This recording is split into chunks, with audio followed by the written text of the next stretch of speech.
Après la présentation de Robert Donia, la question que je vais soulever, qui est la communauté internationale, ça sera plus facile pour le comprendre. Donc c'est la big picture, d'une certaine manière, suite à la présentation de Jean-René Ruiz aussi. Je vais parler principalement d'avant la chute de Srebrenica. Mais pour la communauté internationale, les raisons, la manière dont a été résumée les raisons de la chute de Srebrenica, c'est l'aveuglement des hauts responsables des Nations Unies qui a causé l'inertie du système de protection de l'enclave et donc sa chute. Dans son rapport publié en 1999, l'ONU a écrit, je cite, « La conséquence logique du dysfonctionnement de la force de l'ONU, du défaut structurel de son mandat et de la définition des zones de sécurité, ainsi que des manquements et des fautes des individus, principalement au sein de la chaîne militaire des Nations Unies, ont causé cette chute. » Lorsqu'on lit ce constat, on s'aperçoit finalement qu'il y a une gêne et que la communauté internationale n'aurait pas dû s'engager à protéger les enclaves, notamment Srebrenica, mais les enclaves les plus isolées, qui étaient celles de Srebrenica, Jepa et Goražde, dans la vallée de la Drina. Parce que c'était les plus vulnérables. D'une certaine manière, l'histoire de la protection de ces petites enclaves, il y a 6 zones de sécurité, ces 3-là, qui sont à l'est, a très mal commencé. Elle commence en 1993 avec la résolution 819, qui a été votée le 16 avril 1993 par le Conseil de sécurité des Nations Unies, et qui place en premier lieu Srebrenica comme zone de sécurité. À ce moment-là, la communauté internationale agit sous pression de l'opinion publique, une opinion publique qui appelle à mettre fin aux atrocités dans l'ex-Yougoslavie et notamment en Bosnie-Herzégovine qui ont commencé un an plus tôt avec le début de la guerre en 1992. Et dans l'urgence et également avec ambivalence, puisque pendant le processus de préparation du texte définitif de la résolution 819 concernant Srebrenica, il y a des tractations, comme habituellement dans toutes les résolutions, et un énorme débat porte sur la terminologie. Parlera-t-on d'une protected area, donc une zone protégée? J'utilise le terme anglais parce que c'est vraiment légalement celui-ci qui fait référence, ou bien safe area, zone de sécurité, qui implique moins d'obligations légales. Et c'est ce terme-là de safe area qui va être retenu. En 1993, c'est dans ces circonstances-là que la résolution 819 est adoptée. Les forces serbes en Bosnie tentent de prendre Srebrenica.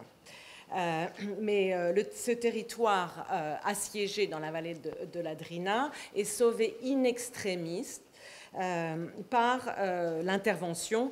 Je résume, je réduis, c'est plus compliqué que ça, mais en gros, par l'intervention du général Philippe Morillon, qui est chef des casques bleus en Bosnie-Herzégovine à cette époque. Il est en visite dans l'enclave en 1993 et il promet de ne pas abandonner la population. Alors pourquoi le fait-il? C'est que l'enclave de Srebrenica, en fait, à l'époque, est beaucoup plus large. C'est pas Srebrenica 95.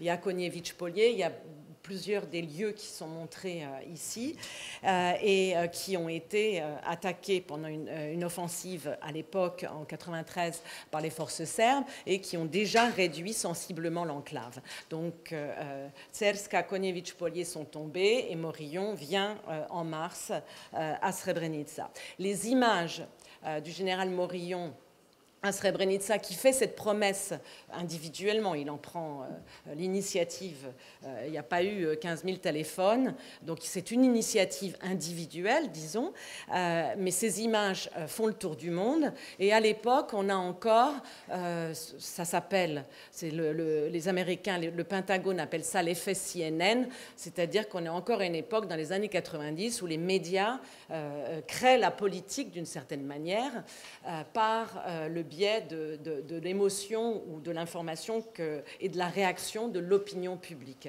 Et c'est sous cet effet-là que la communauté internationale se sent obligée, dans l'urgence, de répondre d'une manière ou d'une autre. La réponse ne sera pas militaire, elle sera celle de cette protection de l'enclave de Srebrenica.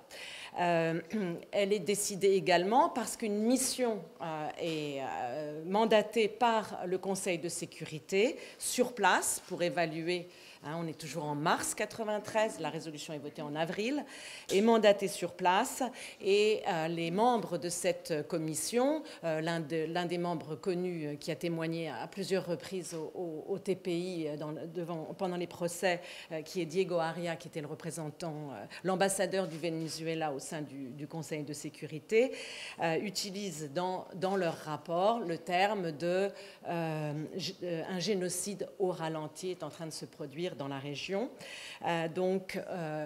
Si l'armée serbe en Bosnie poursuit son offensive, une immense crise humanitaire se produirait. Le rapport de cette mission signale qu'un bain de sang est à craindre si les forces serbes s'emparent de l'enclave.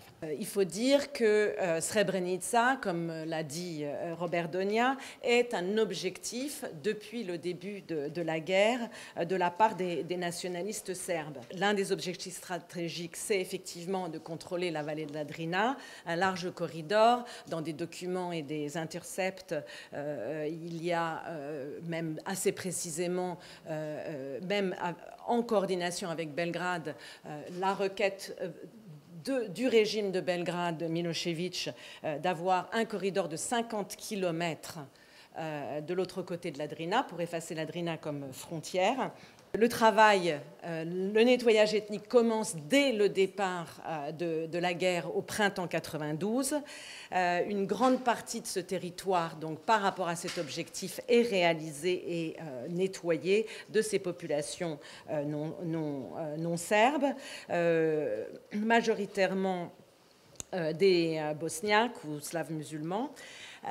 Il y a eu à peu près des centaines de milliers de personnes sont déportées de l'est de la Bosnie, le long de la vallée de la Drina, et environ déjà 20 000 personnes sont déjà exécutées à cette époque pendant le nettoyage ethnique fulgurant des premiers mois de la guerre.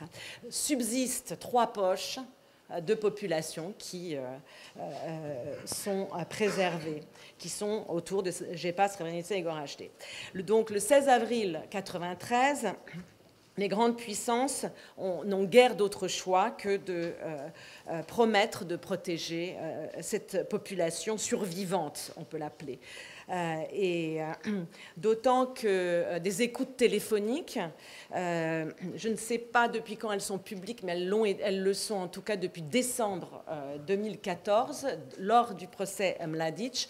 Peut-être qu'elles ont déjà été utilisées, j'en suis pas sûre, mais là, en décembre 2014, lors du procès, des écoutes téléphoniques qui n'étaient pas connues du public ont été dévoilées en audience, montrant que Mladic avait déjà donné l'ordre le jour même où les grandes puissances siègent à New York, le 16 avril 1993, aux officiers du corps de la Drina de prendre Srebrenica et de tuer les hommes.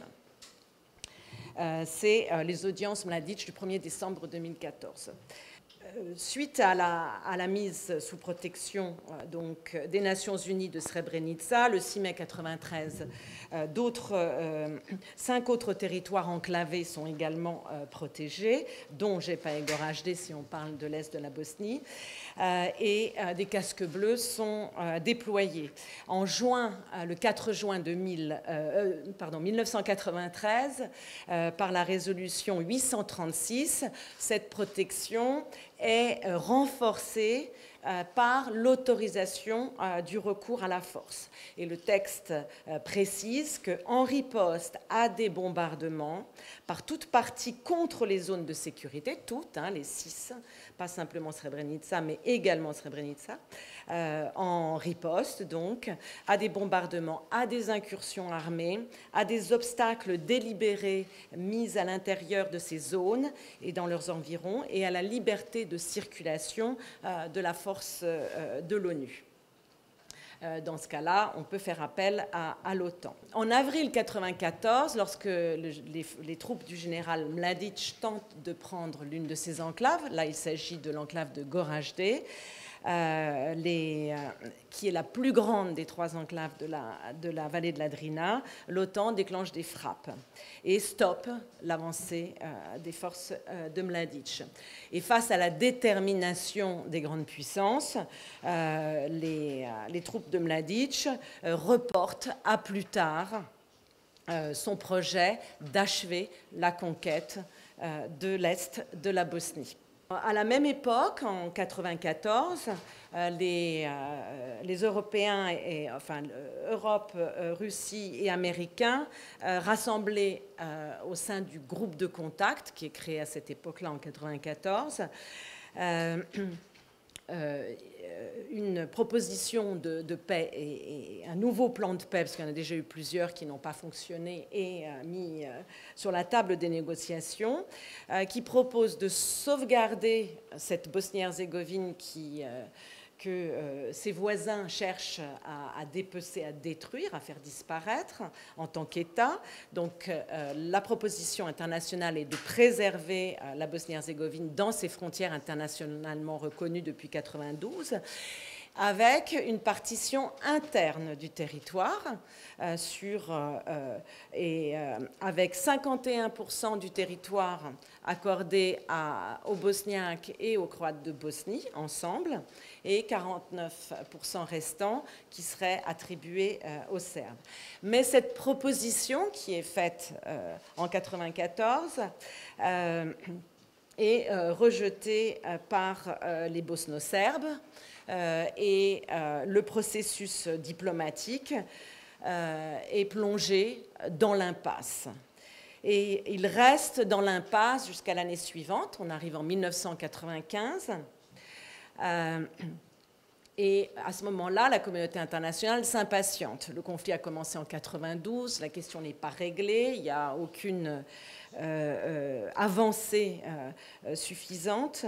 Les Français et les Britanniques, qui sont les 2 États les principaux contributeurs de troupes de l'ONU, ils ont à eux 2 plus d'1 tiers de toutes les forces de l'ONU dans toute l'ex-Yougoslavie, préviennent qu'ils ne laisseront pas leurs soldats passer un nouvel hiver dans l'ex-Yougoslavie dans ces conditions-là, avec un mandat de soldats de la paix dans un pays en guerre. Et à leur demande, l'OTAN prépare, pour parer à toute éventualité, un plan éventuel de retrait des forces de l'ONU. Donc, à défaut d'un accord de paix sur place, la Fort-Prenu commencerait à plier bagages à l'automne pour finir son retrait total avant le début de l'hiver. Et tout le monde, dans ces conditions-là, est pressé de mettre fin au conflit à cause de tous ces éléments. Les Européens, parce que leurs soldats sont depuis 3 ans dans le bourbier balkanique, mais aussi les Américains qui, à ce moment-là du conflit, étaient moins impliqués, mais ils doivent fournir 20 000 soldats pour participer à cette énorme opération de retrait de la Fort Pronus si elle a lieu, parce que ça sera une opération de l'OTAN. Or, le président Clinton prévoit de briguer en 1996 un nouveau mandat et n'a pas du tout envie d'envoyer ses soldats sur le terrain en Europe, et encore moins pour une opération humiliante et catastrophique, puisque ça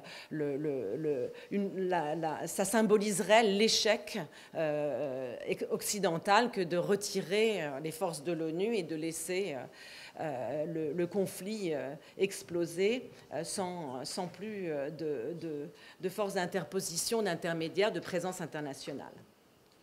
Et l'un des conseillers de Bill Clinton dit en juin 1995 une phrase qui synthétise bien la position. Les chances d'une avancée diplomatique pourraient disparaître si, pour pouvoir négocier la paix, nous attendons que les dirigeants bosno-serbes daignent accepter le plan du groupe de contact comme point de départ des pourparlers. Donc tout le monde sent on est dans une situation où il serait peut-être urgent de pousser une dernière tentative pour ramener les différentes parties autour d'une table de négociation pour se mettre d'accord. Et Slobodan Milošević, de son côté, lui aussi, c'est le président de la Serbie, qui est en soutien logistique et politique aux forces serbes en Croatie et en Bosnie, lui-même craint qu'à force d'attendre, la proposition de paix qui a été faite depuis 1994 pourrait être moins avantageuse pour les Serbes. Donc, mi-1995, il se dit prêt à négocier une solution politique, contrairement à Karadzic et aux dirigeants politiques bosno-serbes. La seule chose, c'est qu'il entend monnayer ses démarches pour forcer les dirigeants bosno-serbes à accepter ce plan de paix qu'ils refusent jusqu'à présent. Milošević clairement réclame les enclaves de l'Est de la Bosnie, parce qu'on a la Bosnie partagée en deux et il y a une excroissance pour l'entité bosno-croate pour rattacher les enclaves. Donc Milošević dit clairement qu'il veut les enclaves pour obtenir l'accord des Serbes et signer un accord de paix. À la fin du mois de mai, on est entre avril, mai et juin, ces discussions se passent. À la fin du mois de mai, avec la fin de l'hiver, les combats, les bombardements ont repris dès le mois de mars, avril. En mai, il y a un bombardement contre Sarajevo, qui est une des zones protégées, et il y a une réponse de l'OTAN. Et suite à cette réponse de l'OTAN, les forces serbes prennent en otage 350 casques bleus. Cette situation montre bien la difficulté pour les Européens de maintenir leur casque bleu sur place. Les bombardements de l'OTAN sont suspendus provisoirement pour cette période jusqu'à la libération des otages. Pendant le mois de juin, les forces serbes rassemblent leurs troupes autour de Srebrenica à une période où c'est extrêmement difficile, puisque d'un côté, lui, il prépare son offensive contre Srebrenica, les forces de Mladic, et de l'autre côté, les internationaux négocient la libération des 350 otages. Le 6 juillet, l'offensive contre Srebrenica commence jusqu'à la fin. Aucune frappe de l'OTAN n'a lieu. Pourtant, le commandant hollandais à Srebrenica a demandé à de multiples reprises l'aide de l'OTAN, sans laquelle il lui est impossible de défendre l'enclave. Mais depuis, chose qui est très rarement rappelée, c'est que depuis la prise d'otages, fin mai, les généraux de l'ONU n'ont plus le pouvoir d'autoriser les frappes de l'OTAN, qui ont été confiées fin mai au secrétaire général des Nations Unies à New York et à son représentant dans les Balkans, qui est le diplomate japonais Yasushi Akashi. L'autorisation était avant entre les mains des militaires commandants. À partir de fin mai jusqu'à fin juillet, l'autorisation des frappes est donnée aux dirigeants politiques de l'ONU. Les commandants militaires de l'ONU en ex-Yougoslavie ne peuvent que recommander, mais ils ne peuvent pas signer l'autorisation des frappes. Cette mesure particulière est prise fin mai et elle est valable jusqu'à la conférence de Londres en juillet 1995. Et lorsque le diplomate japonais, qui est le premier sur place à pouvoir autoriser une frappe de l'OTAN, daigne rentrer de Dubrovnik le 11 juillet à son bureau, il est déjà trop tard pour que les forces du général Mladic s'arrêtent et les frappes arrivent quand l'enclave est déjà tombée. La communauté internationale, lorsque les forces serbes sont déjà à l'intérieur, ne réfléchit à cette question, mais ne s'accorde pas pour organiser elle-même l'évacuation de la population qui est dans l'enclave. Environ 40 000 personnes, comme on l'a dit tout à l'heure. Et donc, c'est à Mladic qui est laissé par la force des choses cette évacuation. Rien n'est entrepris non plus parce que des négociations sont en cours sur le processus de paix et cet accord général à Belgrade avec le représentant du groupe de contact à l'époque qui est mandaté, qui est Carl Bildt. On sait déjà que la zone de sécurité de Srebrenica est devenue le théâtre de crimes de masse. On n'en connaît pas l'ampleur. Dès le 14 juillet, il y a des informations qui circulent extrêmement précises par des rapports qui sont remontés du terrain, que ce soit des UNMOS, des observateurs militaires de l'ONU, ou que ce soit du bataillon hollandais ou du HCR ou d'autres entités internationales. On sait qu'il y a des milliers de personnes manquantes et qu'une partie d'entre elles ont été sans doute victimes de crimes sans en connaître l'ampleur. Mais à ce moment-là, malgré ces informations, la semaine suivante, on est le 24 ou le 25 juillet, la communauté internationale n'empêche pas la chute d'une deuxième enclave, qui est celle de Jepa, qui est la plus petite. C'est la troisième enclave, celle de Goražde, qui ne sera pas abandonnée. La prise de Goražde est dissuadée par des menaces crédibles de la communauté internationale, de frappes aériennes, et de cette manière-là, elle est sauvée. Je termine juste en citant le rapport. Je cite juste le rapport pour que vous ne considériez pas que c'est une position personnelle non plus. La synthèse que j'ai pu faire sur le rôle de la communauté internationale, le rapport même de l'ONU estime que les États au sein du Conseil de sécurité du groupe de contact doivent accepter leur part de responsabilité pour avoir laissé se produire ces événements tragiques. Et en 2001, le rapport de la commission d'enquête parlementaire française qui a enquêté sur Srebrenica et qui souligne que les États, et notamment les grandes puissances, en 1995, ont fait le choix de, je cite, de simplifier la négociation diplomatique en clarifiant la carte ethnique de la Bosnie-Herzégovine et de conclure: aucun des États impliqués dans le règlement du conflit bosnien n'a voulu sauver Srebrenica sans qu'existe pour autant de conspiration. Merci.